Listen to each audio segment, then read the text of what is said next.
Hello my YouTube family. তো আজ আমি সকাল সকাল স্নান করে দিয়েছি, সমস্ত কাজ টাজ করে, যেহেতু আজ বৃহস্পতিবার তাই জন্যই দেখো কাপড় কিছু রেখেছি, সেটা এখন মেলাও হয়নি, মেলতে যেতে হবে। পুজোর সব জোগাড় করে নিয়েছি, তো চলো পুজো হয়ে যাক, তারপর তোমার সঙ্গে দেখা করছি। দেখো আমার পুজো কমপ্লিট হয়ে গেছে, যেহেতু অম্বিচক অপারেশন করেছে, তো প্রচুর কাজের চাপ থাকছে এখন, তাই জন্য ভিডিও সেরকম করতে পারছি না। সেই জন্য চোখটা কিছুদিন হয়েছে, সুস্থ হয়ে গেলে আবার তখন করা হবে। কাকুর বাড়িতেও পুজো করতে হবে, তাই সব জিনিস রেডি করে রেখে দিয়েছি। তারপর কাকুর বাড়ি যাবো পুজো করতে।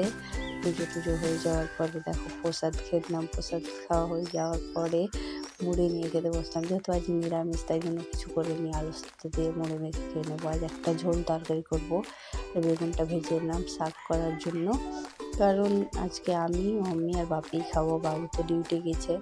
আর কাকুর আজকে নতুন আছে, কাকু বাইরেই খাবে, তাই জন্য বেগুন ভাজার শাক আর বড়ি, ফুলকপি, আলু, টমেটো দিয়ে একটা ঝোল করেছি। এটা মনের জন্য খাবার বের করছি, ও দই ভাত ছাড়া একদম খেতে চায় না, জন্য তরকারি ভাত একটু প্রথমে ওকে দিই, তারপরে ভুলিয়ে বালিয়ে ওকে আমি আবার দই ভাত দিই, কারণ ও তরকারি ভাত একদমই না না না না করবে। দেখো কেমন না করছে, আমি ভুলিয়ে বালিয়ে ওকে